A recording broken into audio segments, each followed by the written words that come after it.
Sentindo na pele. Sentindo na pele. Com a dermatologista doutora Rubeli Marques. Sentindo na pele. E o Sentindo na Pele hoje tem um tema muito especial, né? Todos os temas que ela traz aqui são muito importantes, mas o tema de hoje se chama vitiligo. Você deve conhecer alguém que tem essa doença, ou que já está em tratamento com ela. Então, bota a boca no trombone aí. Ela está transmitindo também aqui no @doutora Rubeli Marques no seu Instagram. Tem caixinha de pergunta lá, você coloca as perguntas aqui na medida do possível, claro, porque quando ela vem tem 385 mil perguntas, no intervalo ela fica louca aqui, não dá nem para tomar água, né? Mas tudo bem. Doutora Rubeli, boa tarde, seja bem-vinda. Boa tarde, André. Boa tarde, ouvintes da rádio, NN. Boa tarde, o pessoal que está acompanhando também pelo YouTube de Saúde em Foco e o pessoal que está acompanhando aqui pelo meu Instagram. Doutora, uma condição que quando todos nós temos alguma despigmentação na pele, é uma coisa louca que todo mundo fica, até porque nos estágios iniciais, a pitiríase versicolor, o popular pano branco, que depois a gente vai falar, né? Tem spoiler aí depois. Vamos falar de pano branco, essas doenças assim. A pessoa pensa logo, opa, vitiligo, né? Então, o que é vitiligo?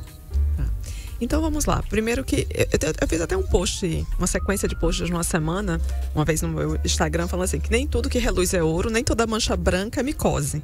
Porque às vezes tudo que é mancha branca, né, pensa logo em micose, e às vezes entram nos diagnósticos diferenciais, isso que você falou, né? O pano branco, que é a pitiríase versicolor mesmo, uma mancha devido ao sol, do ressecamento, vitiligo, então hanseníase, tem vários diagnósticos diferenciais para mancha branca.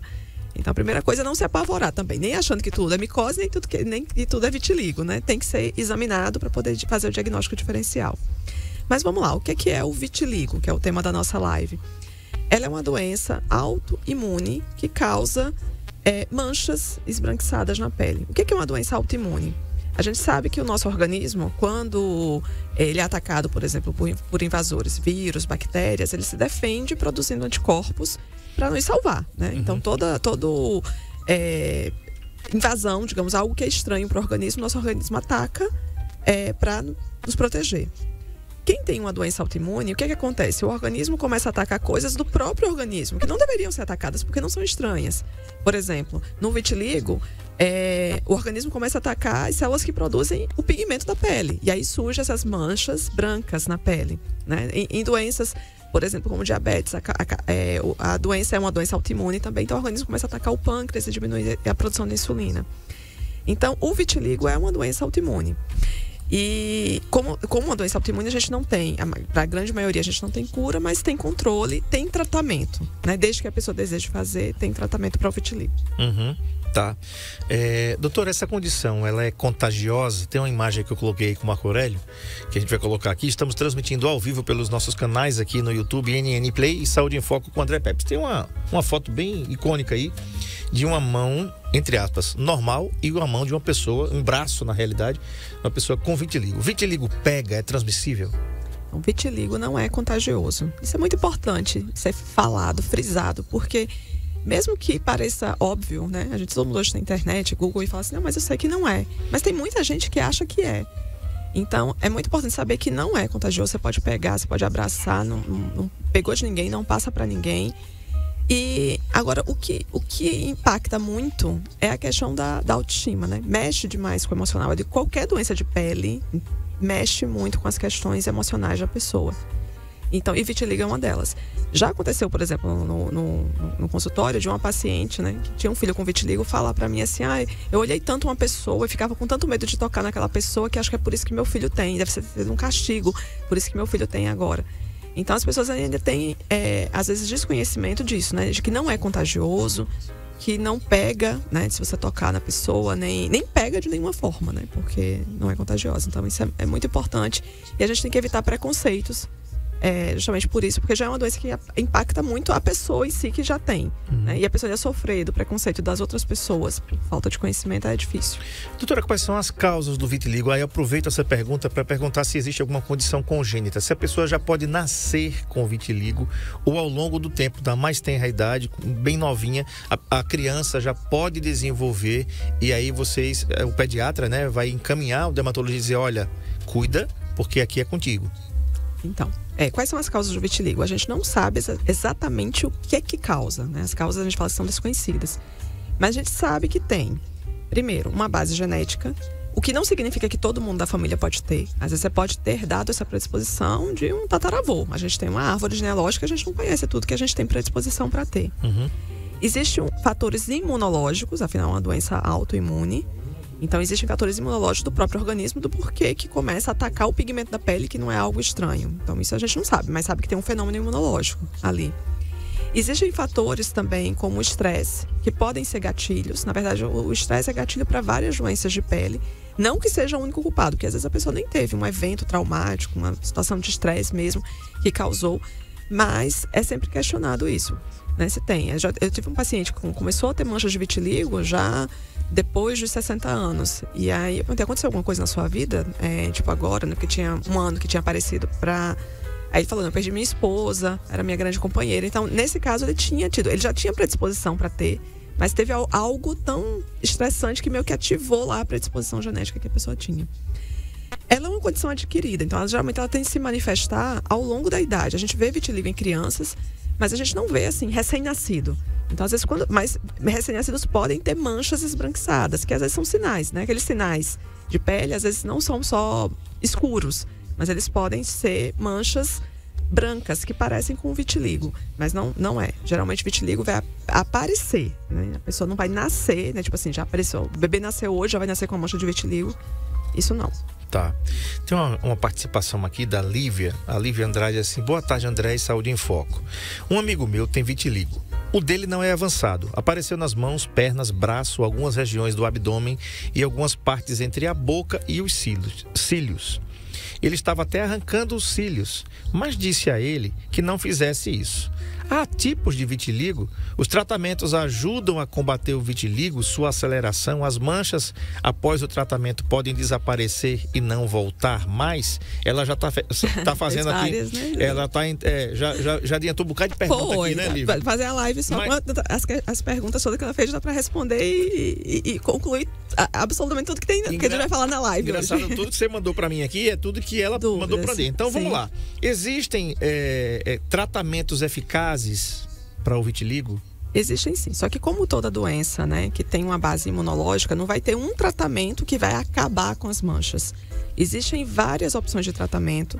Cada tratamento depende do tipo do vitiligo mesmo, né? Como ela perguntou, tem tipos de vitiligo? Tem. Às vezes a pessoa tem uma forma de vitiligo que é uma forma localizada. Às vezes só tem uma mancha ali e ela não vai nem para frente nem para trás, fica a vida toda naquele local. Às vezes essa mancha pega só uma parte do corpo, às vezes pode apresentar em várias partes do corpo. Então, a gente leva em consideração tudo isso. Se é uma mancha, uma só, ou se são várias.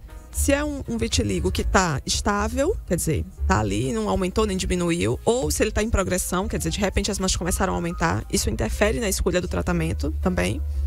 E também interfere, por exemplo, é um vitiligo numa parte só, porque existe um vitiligo que chama de segmentar, que pega só um lado do corpo. Esse vitiligo, às vezes, demora, a resposta é mais demorada ao tratamento. Ou às vezes não tão eficaz. Como, por exemplo, tem em várias partes do corpo. Então, a proposta de tratamento vai depender de tudo isso, né? Um tratamento de uma manchinha só não vai ser igual a um paciente que tem várias manchas. Então, primeira coisa, a gente tem que classificar, como a gente fala, né? O que é o vitiligo. Os tratamentos, tem tratamentos eficazes? Sim. Tem tratamentos que conseguem repigmentar totalmente a pessoa? Tem. Mas isso não é uma garantia. Não tem como a gente prever, primeiro, se isso vai acontecer e quando vai acontecer. Às vezes isso pode acontecer até espontaneamente, sozinho, sem fazer tratamento nenhum, como pode levar anos para conseguir.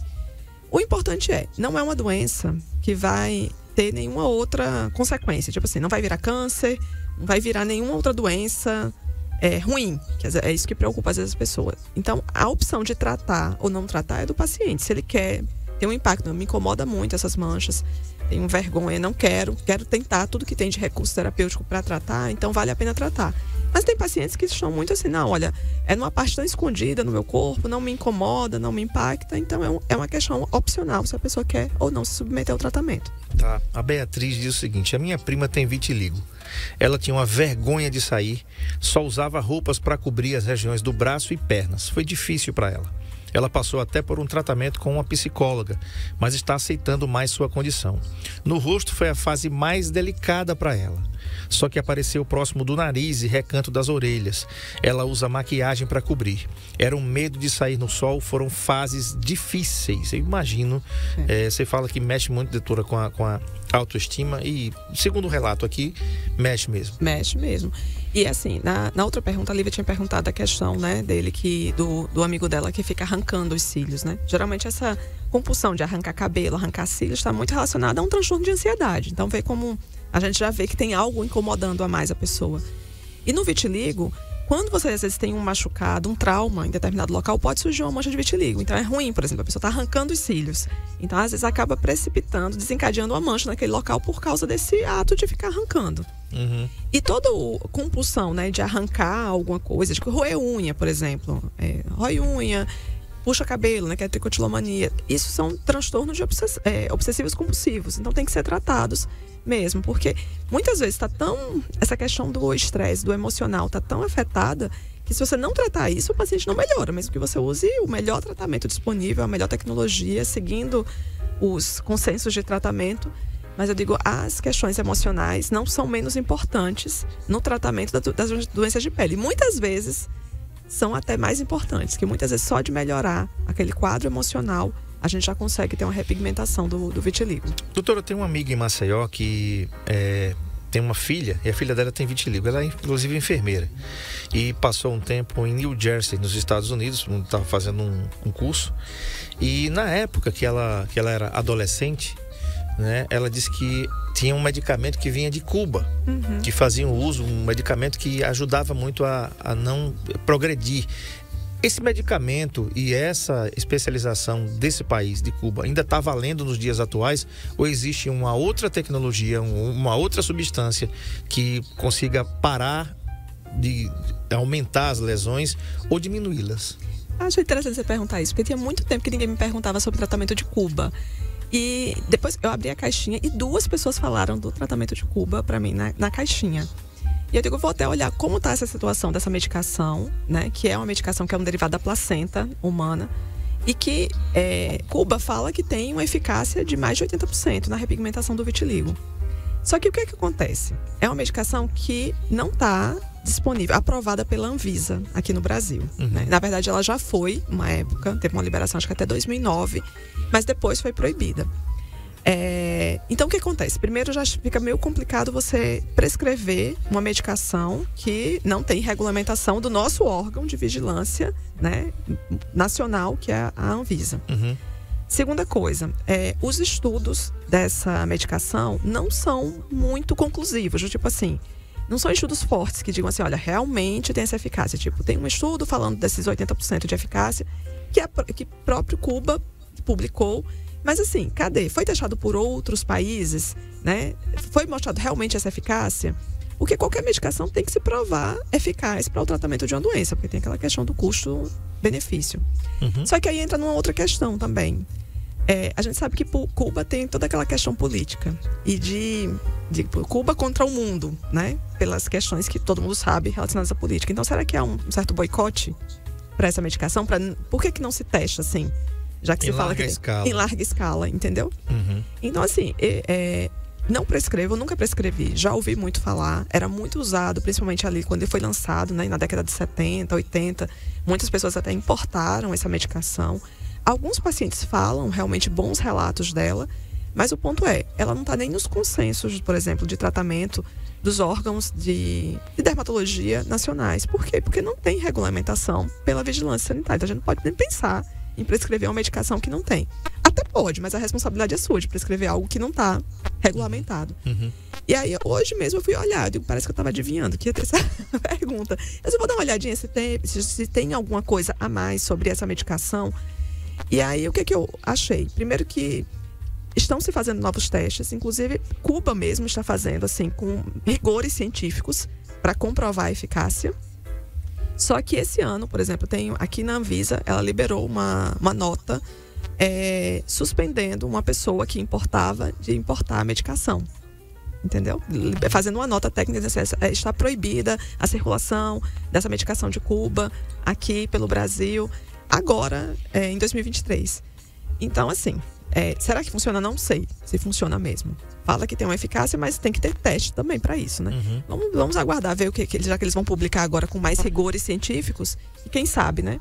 E vejam que coisa interessante, que a Anvisa, ela trabalha com uma certa imparcialidade. Por quê? Porque o governo brasileiro é um governo que tem laços com Cuba. O governo atual, o brasileiro eleito, Sim. ele tem uma relação diplomática tranquila com Cuba, tá? Então, a Anvisa aí proibiu, por enquanto. Vamos esperar os testes e torcer para que realmente se prove a eficácia. Tem essa questão, né, de que ela deixa claro que se um médico quiser prescrever e a pessoa importar a medicação, poderia. O problema é assim, até a gente, como médico, prescrever entendeu? Por uma coisa que o estudo não é tão conclusivo, assim, não é um estudo com rigor técnico como deve ter. Mas agora, como eles estão investindo nisso, né, quem sabe, eu acho que tudo que a gente pode fazer, né, estudar e aprofundar, se há uma certa eficácia, mesmo que alguns pacientes tenham falado isso tem que ser estudado melhor, porque de qualquer forma é uma medicação, é uma doença que impacta a qualidade de vida muito dos pacientes. E a gente não vai ter, normalmente não tem só uma opção de tratamento para uma doença autoimune, isso para qualquer uma, por exemplo, diabetes, não só tem uma opção de tratamento de diabetes. Se tivesse, era bom, né, que tomava aquilo ali e acabava com a doença.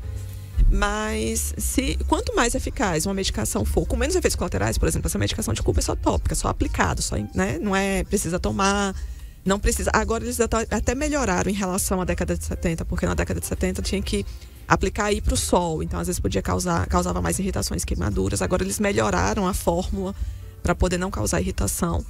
Então é uma coisa que foi um colega, uma das pessoas que me mandou foi um colega de Cuba, que está aqui no Brasil e que faz medicina de família e comunidade, e falou: lá em Cuba a gente prescreve e o resultado é muito bom. E aí ele foi e me mandou um artigo, mas é um artigo de Cuba também. Então, assim, precisa ser publicado, tipo, numa revista científica que tem um peso internacional grande. Da Hopkins, Johns Hopkins. Numa revista científica, né? De renome. Doutor, o vitiligo pode desaparecer sozinho? Pode. Porque como toda doença, né, autoimune, ela pode, como tem vários fatores, né, de gatilho, a gente não sabe exatamente qual é a causa, ela pode repigmentar ali sozinha. Igual, por exemplo, tem muita associação de vitiligo com outras doenças autoimunes. É muito importante até investigar, né? Problema de tireoide, diabetes. Então, uma vez por ano, eu sempre recomendo que os pacientes façam esses exames. E com uma condição chamada alopecia areata, né, que dá umas falhas de cabelo. E a alopecia areata também, ela pode melhorar espontaneamente. O problema é, às vezes, a pessoa esperar, né, que isso aí melhore sozinho. Às vezes, quando tem um impacto muito grande, a pessoa quer tratar e vai querer tratar com o que tiver de melhor, né? Doutora, como o vitiligo ele pode afetar a autoestima? Como é que você vê isso no consultório? Porque uma coisa é eu ver uma pessoa com vitiligo na rua, passeando, cumprimentar, ter um amigo, ter um parente, enfim. Mas outra é o relato que o paciente faz lá com você, naquela 1 hora que é o tempo que dura, em média, a sua consulta com o paciente. Quando ela chega lá a primeira vez, como é que chega esse paciente? Eu digo que o problema do vitiligo é o impacto emocional. Geralmente os pacientes vêm muito sensibilizados ou às vezes ficam muito impactados com o diagnóstico. Eu digo que o problema do vitiligo é que as pessoas têm um estigma muito grande com relação do Michael Jackson, né? A pessoa acha assim, foi diagnosticado com vitiligo, eu vou ficar igual o Michael Jackson. E eu digo nem tanto pelo fato do Michael Jackson ser negro e ter ficado, né, branco, porque ele tinha vitiligo mesmo e ele teve uma forma muito extensa de vitiligo. E existe essa opção de tratamento, às vezes, para pessoas que têm um vitiligo, uma despigmentação muito grande, de fazer o clareamento das áreas. Fazer exatamente o que o Michael Jackson fez. Só que o problema do Michael Jackson é que, assim, essa foto tá até boazinha dele, né? Tem que ser uma foto do final mesmo, onde ele tava todo pelas cirurgias plásticas. Aí ficou essa associação, né, de vitiligo com o Michael Jackson, com essa questão da deformidade do rosto dele. Mas o que acontece? Eu sempre falo pro paciente, olha, não quer dizer que você tem vitiligo, que você vai ficar igual o Michael Jackson. Muitas vezes, por exemplo, é uma mancha localizada, a gente consegue repigmentar. Mesmo sendo várias manchas, tem possibilidade de repigmentar. Tem tratamento e a gente vai tentar até dar certo. E também opcional, se a pessoa quer tratar ou não. Às vezes a pessoa fala assim, não me impacta. Mas o que eu vejo no consultório, normalmente, as pessoas às vezes chegam muito tristes, assim. Já chegou o paciente, às vezes a paciente chega e fala assim, olha, eu vim por causa do meu problema e os olhos já enchem de lágrimas. E aí, qual é o problema? É porque eu tenho manchas de vitiligo e aí estão aumentando. Mas é isso. Então, é uma doença que não causa nenhuma repercussão no sangue, nem vai causar nada de câncer, mas que o dano emocional, né? As questões psicológicas são muito, muito fortes. Você pode cumprimentar a pessoa, pode beijar, pode abraçar. Tá? Isso é até parte de inclusão também, para a pessoa não se sentir, né, ruim, não tem necessidade, né? Há uma predisposição genética para o vitiligo? Então, já há algum estudo nesse sentido? Quando a gente estuda as causas, a gente sabe que não tem uma causa específica, mas a gente sabe que tem uma influência de uma predisposição genética, o que não significa que todo mundo da família pode ter, porque geralmente às vezes as pessoas falam assim, mas não tem ninguém na minha família com vitiligo. Mas eu costumo falar, não conhece os nossos avós, às vezes não conhece os bisavós, os tataravós, então isso pode vir de uma árvore genealógica, né? Nossa genética, a gente não conhece tudo que a gente tem de predisposição. Então, às vezes, você é a primeira pessoa conhecida da família, mas isso não significa que não tem essa predisposição. Se fala, sim, numa predisposição genética para vitiligo. Tá, um abraço aqui para a Neide. Ela diz assim, boa tarde, meu amigo. Estou ouvindo o programa. Quem está aí, doutora Rubeli. Gosto muito da participação dela. Um abraço, doutora, a senhorita. Um abraço, Neide. Neide toda semana tá aqui. Patrimônio de saúde e não. Forte, né? Não pode sair daqui, não. A Lívia diz assim, sim, meu amigo, tinha... que ter dito que ouviu falar no doutor em São Paulo que o tratamento dele controlava o vitiligo e poderia até acabar. Disse a ele que não confiasse no que se vê na internet. Aí ela coloca aqui, há pessoas tão ricas como aquela modelo, não lembro o nome, que tem vitiligo. Acho que se tivesse algo para combater essas pessoas, já teriam feito uso e comprovado. Só que alguns médicos enganam as pessoas e tem até quem...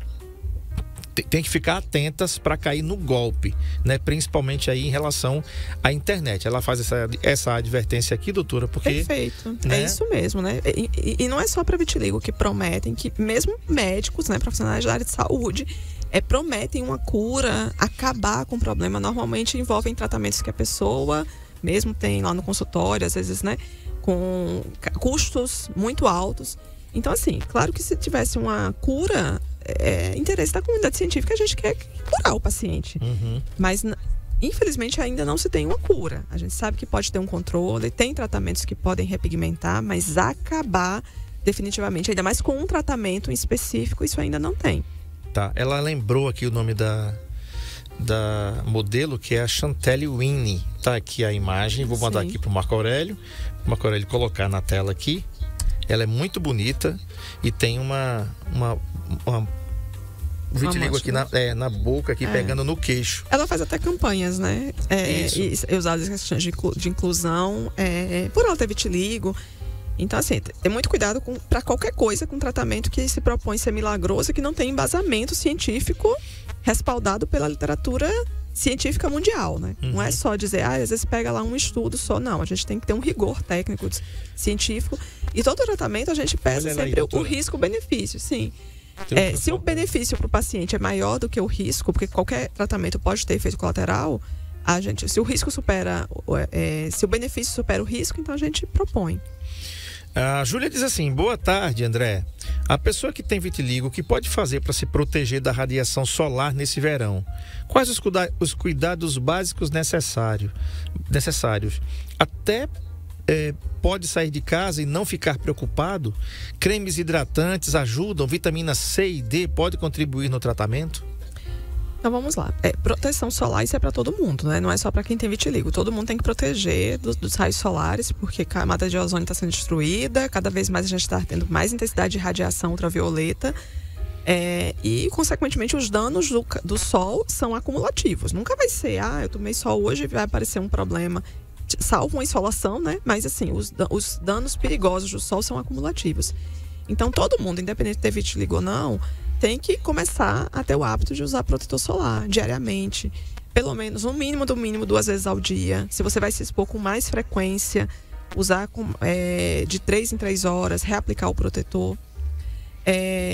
Para quem tem vitiligo, é interessante, às vezes, a pessoa até como uma forma de camuflagem, de esconder a mancha, se assim desejar, usar protetores com efeito de base, né? Porque eles já promovem realmente essa camuflagem, né? Já cobrem a mancha e não tem problema nenhum. A pessoa pode usar maquiagem também, não tem problema, desde que respeite o tipo de pele que a pessoa tem.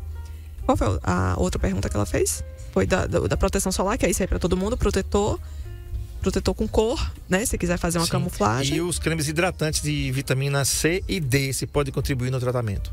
A vitamina C, ela tem uma ação antioxidante. Anti-envelhecimento. Também. E anti-estresse oxidativo. E a gente sabe que no vitiligo tem essa associação. Então, é interessante, não só topicamente, assim, é bom para a pele em geral, né? Uma vitamina C hidrata, deixa a pele mais bonita, luminosa.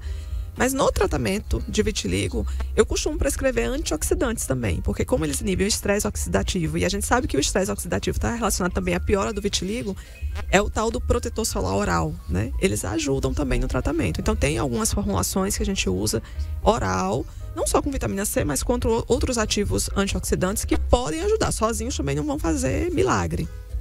Tá. E hidratação, a pele sempre vai precisar. Então é sempre importante, né? Todo mundo tomou banho. Principalmente no corpo, a gente tem de ter áreas mais ressecadas, né? Hidratar de acordo com o seu tipo de pele. Você tem uma pele mais seca, você vai hidratar. E isso é importante porque a pele ressecada, ela coça. E na coceira, muitas vezes você faz um machucado, né? Porque você acaba espolando a pele ali pela coceira. E no vitiligo, você tem um machucado, uma área de trauma, às vezes pode aparecer uma área de vitiligo. Então é muito importante, não só para quem tem vitiligo, né? Mas para todo mundo hidratar a pele. Mas no vitiligo tem que lembrar isso. Quem tem vitiligo? Que áreas onde pode ter machucados, às vezes um arranhão, pode surgir uma mancha de vitiligo ali. E é por isso que é importante a hidratação da pele e também evitar roupas que apertem demais, né? Então, às vezes, calcinha muito apertada, sapato que machuca. Aí, no local do machucado, às vezes dá uma mancha de vitiligo. Tá. Ana Clara diz o seguinte: no caso do vitiligo, que é mais lento o avanço, quando a pessoa vai envelhecendo, esse avanço pode crescer? Quando é jovem é uma coisa, o sistema imunológico está bem ativo, mas a idade é um fator que pode ter um aumento exponencial quando a idade vai avançando? Toda doença assim, que tem um fator autoimune, sabe que é imprevisível? Então, assim, eu tenho crianças que têm vitiligo e que aumenta muito rapidamente. E tem idosos que começam a apresentar um vitiligo. Se fosse assim, para pensar, não, mas aí o sistema imunológico não está mais fraco, né? Quando fica idoso, então não era para apresentar no idoso. Então pode acontecer. Então não tem muito isso, assim, a idade favorece? Não. O que tem mais é a questão da predisposição genética, se a pessoa tem ou não. Os fatores imunológicos, que a gente não sabe direito como eles impactam, como eles funcionam. Por que uma pessoa aumenta tão rápido e às vezes outra não vai aumentar? Sabe aquela coisa? Não tem ainda uma explicação. Muito provavelmente, quando a gente encontrar essa explicação, a gente vai conseguir fazer um tratamento até mais direcionado e mais eficaz. Uhum.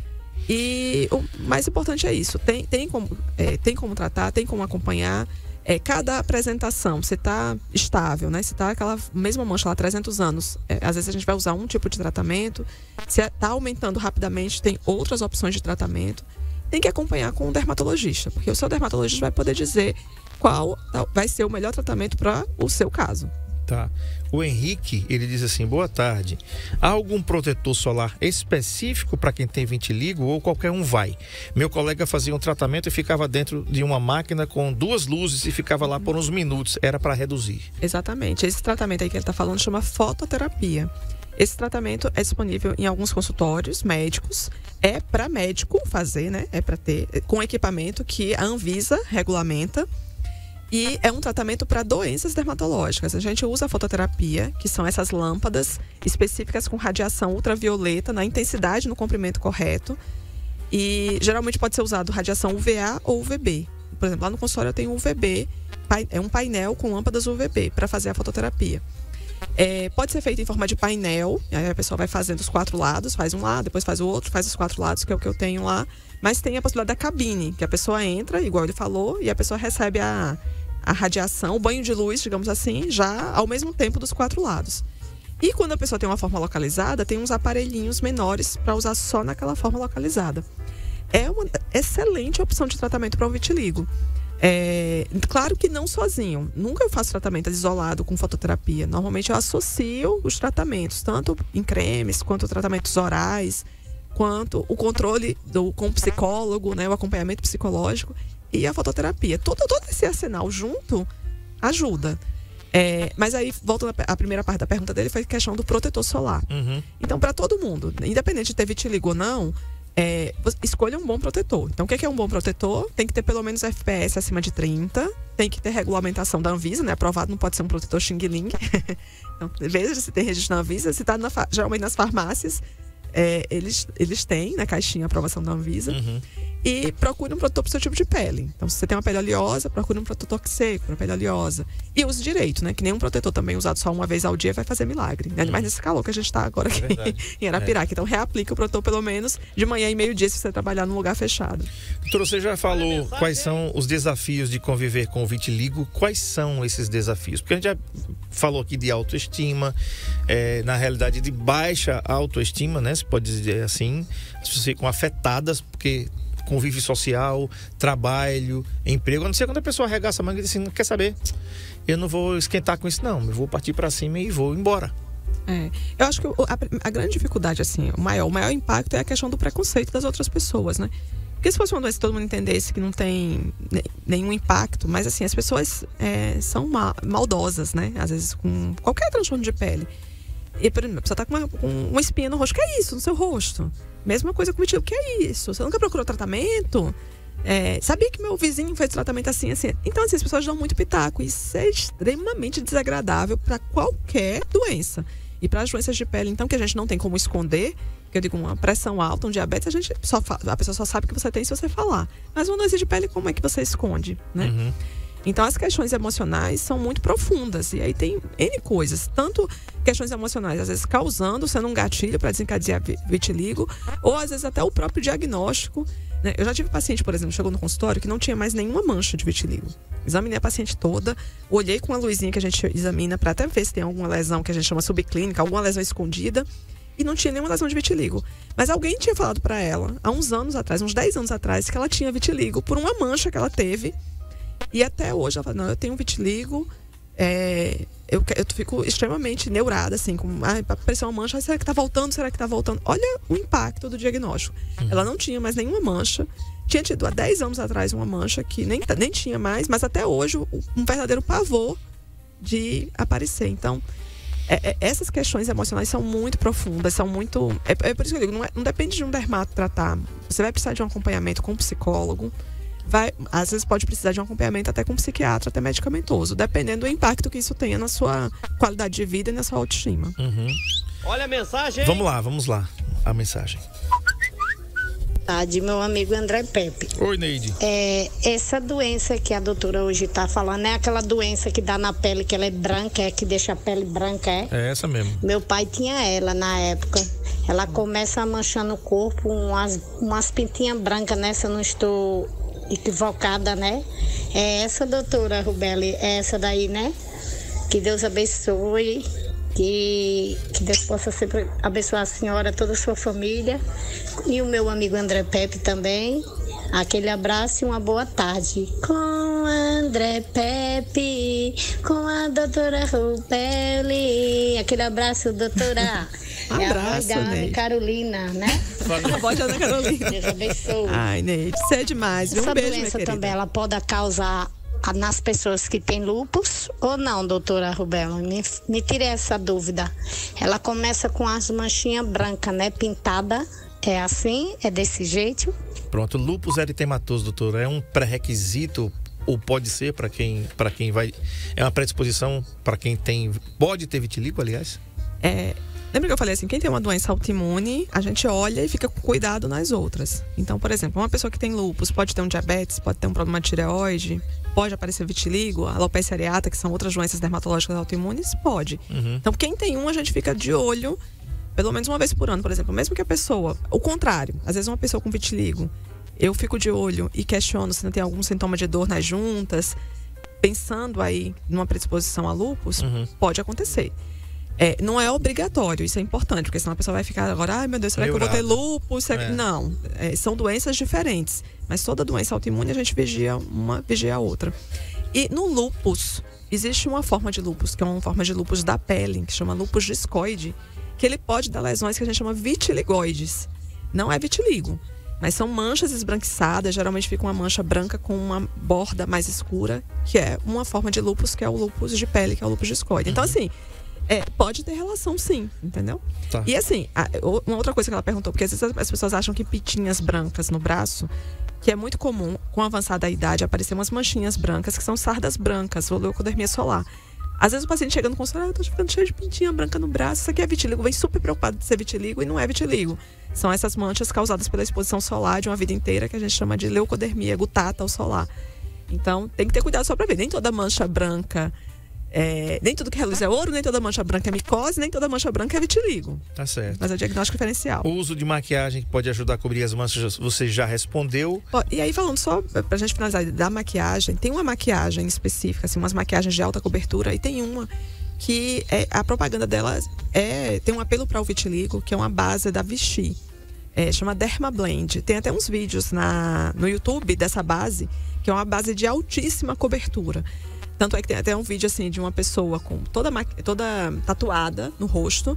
E aí ele tá usando a base, não parece que ele tem nenhuma tatuagem. Depois ele vai tirando a base e assim, dá pra ver toda a tatuagem. Então é uma base que a gente costuma indicar, às vezes, pra quem tem vitiligo, porque é uma base que tem uma cobertura realmente bem alta. Então não faz nenhum mal se a pessoa quiser cobrir aquela mancha. Às vezes, para autoestima, para a questão do impacto social, né? De cobrir, a pessoa gosta. Tem até uma moça que estava no Big Brother, esqueci o nome, acho que é a Natália, que ela tem vitiligo. Depois ela fez até outros reality shows.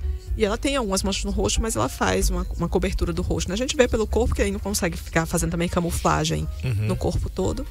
Mas é uma opção, sim, de recurso, né? Cobrir a mancha. Verdade. Doutora, uma última pergunta aqui. Tem uma participação aí do Henrique, mas eu queria lhe perguntar o seguinte: pessoas que têm vitiligo, praia e piscina, normal, tranquilo, pode ir, pode pegar sol, protegido, claro, pelo protetor. Protetor é para todo mundo, como a doutora Rubelli já falou aqui, né? Mas pessoas que têm vitiligo podem ir à praia, podem ir à piscina, protegidas sem nenhum problema? Podem sim. Tanto é que, na verdade, assim, um pouquinho de sol até pode ajudar. Por exemplo, existe a helioterapia, que é fazer uns banhos de sol. Eu digo, o problema de fazer o banho de sol é a pessoa ter disposição para fazer isso todo dia, né? E o tempo. Por isso que o ideal é fazer a fototerapia em consultório, porque a gente faz no comprimento certo, na intensidade certa, fazendo a exposição controlada com aqueles minutos, a pessoa dedica aquilo ali para poder fazer no comprimento certo. Mas não tem problema, a pessoa até deve, né? O bem-estar de uma praia e uma piscina, eu digo, já faz um bem pro emocional, e isso tem um impacto muito grande na qualidade de vida e nas relações da pessoa. Agora, o importante vá como todo mundo tem que ir. Eu digo, vão à praia, a gente pode ir à praia, é bom, sol, calor, mas vai e volta mais branco que o que foi, né? Não vá torrar no sol, porque se torrar no sol é o que aumenta o risco de câncer de pele. E pro vitiligo, uma queimadura, lembrando que pode desencadear outra mancha, né? Então, indo com as devidas os devidos cuidados, não tem problema nenhum. O Henrique fala assim: é verdade, ninguém merece ser vítima de preconceito, só o olhar já diz algo. Meu colega já ouviu coisas que magoaram até de vizinhos. Temos que ter consideração pelas pessoas. Já não é fácil aceitar e ainda ouvir coisas desagradáveis de outras pessoas. Eu acho triste. O incentivo é um ponto inicial já para o paciente não ter reações contrárias consigo próprio. Nossa mente pode ser nossa vilã. O apoio e a ajuda são pontos importantes para qualquer problema. E há pessoas que não entendem, pois não passam pelo mesmo problema e não sabem o que a pessoa passa a sentir. É fácil falar e difícil ouvir. Boas verdades. É verdade. Verdade, impacta muito. Essa coisa que ele falou, às vezes a pessoa nem fala, mas o olhar da pessoa, às vezes a pessoa se esquiva de cumprimentar a pessoa. Então isso deixa a pessoa realmente, assim, impacta muito, né? No emocional. E até, por exemplo, a Barbie, agora tem umas Barbies com inclusões, né? Eles fizeram a Barbie de cadeira de rodas, fez a Barbie com vitiligo, a Barbie careca, né? A alopecia areata. Então, é importante essas inclusões, né? E mostrar, e isso, né? Da gente falar, não ter o preconceito, a gente aceitar as pessoas. Porque, às vezes, o pior da doença não é a doença em si, mas é justamente o preconceito que existe com relação a ela. Muito bem. @doutora Rubelli Marques, você vai aí no Instagram, tá? @doutora de DRA. Não tem ponto, é tudo junto, né? Tudo junto. Abaixo, esse nome de meu filho. Né? Esse nome não precisa ter ponto, underline, nada não. Só tem eu mesmo. Você não vai achar outra, não. Já tem 2 L's o nome. Já tem 2 L's. Esse nome esquisito. Você acha que vai ter? Precisa botar mais alguma coisa? Não. Pois é, ela atende aqui no Comercial Metropolitan, na sala 715. Você vai aí no Instagram, @doutora Rubelli, com 2 L Marques. 2 L's, né? Robeli Marques. Então você vai lá, tem o link, lá você tem lá o WhatsApp. Você vai lá, entra no WhatsApp, marca a sua consulta pelo WhatsApp. Tá com dúvida? Tem algumas manchas, quer tirar a dúvida, não ache nada, não pergunte pro vizinho, não pergunte pra vizinha, eles não sabem. Tem que procurar o especialista, tá bom? Então, no caso do vitiligo, o diagnóstico, doutor, é clínico, é no consultório, você não precisa fazer nenhum exame. Não precisa. É lá no consultório que ela vai dizer, é sim ou é não vitiligo, né não? Exatamente. Até a próxima quinta. Se Deus quiser. Sentindo na pele. Sentindo na pele. Com a dermatologista, doutora Rubeli Marques. Sentindo na pele.